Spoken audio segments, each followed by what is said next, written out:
Hey guys, it's Lewis. I just wanted to tell you guys about my Metro Exodus experience.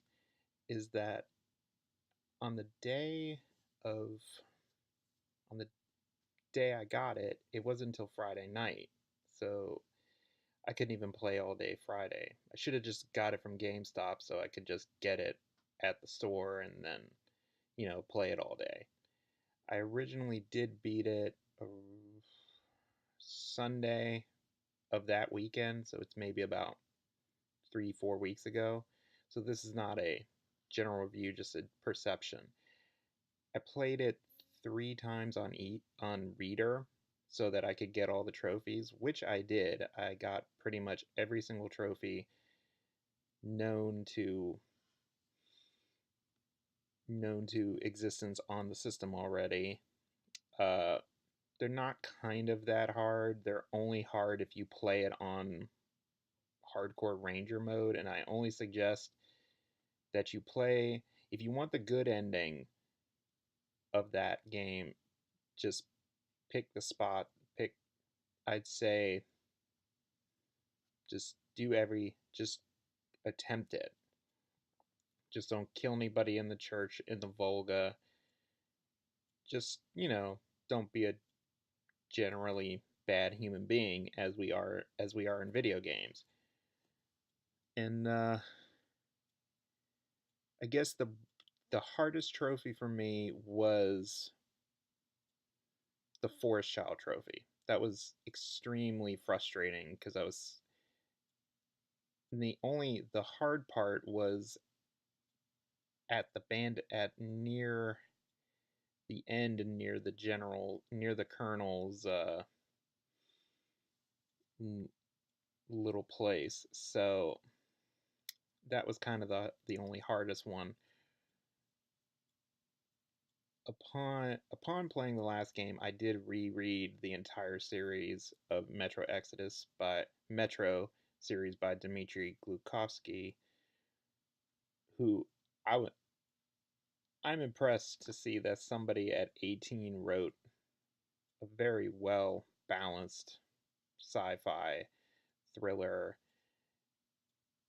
and I do respect it. I do like his writing, but I don't think all of his books are translated in English. So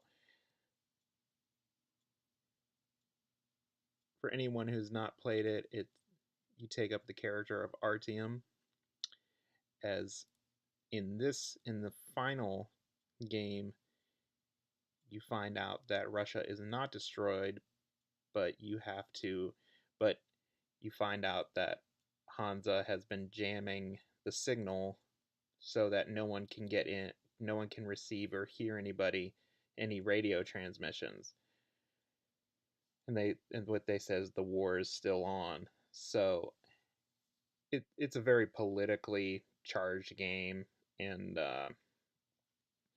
coming coming from Russians, I think you know they know exactly what uh, tyranny is. They protest any given moment something is going on. So that's one psyche into the Russian mindset. But um, so when you start the game finding a train called the Aurora, and your friends end up helping you because they've been lied to, and so you basically end up on a train and you have to experience, I think, what to me is the most interesting portrayal of a world that was ravaged by nuclear warfare. And so pros about the pros of this game are that it's well done story. Like, you can't get any better than this, or 2000s, like, or Wolfenstein 2. along those lines. Very well thought out, well rounded story. Semi open world. I enjoyed that a little more than many open world games. I think the negative aspect of this game is that no one really except hardcore gamers knew about this game. So when I I played it explicitly as just a game that you need to experience as a first person shooter. If you like first person shooters, you have to play this game. There's no rhyme or reason, you have to play it. So I see that they listed a Artyom edition, which is like $234, which if you already bought the Aurora edition, which the Artyom edition already comes with, you can buy it as a standalone, which uh, seems too much already. And in by itself, it's like $134 for extra stuff. So I can tell that 4A Games really went out there to make this one of their best games. Um,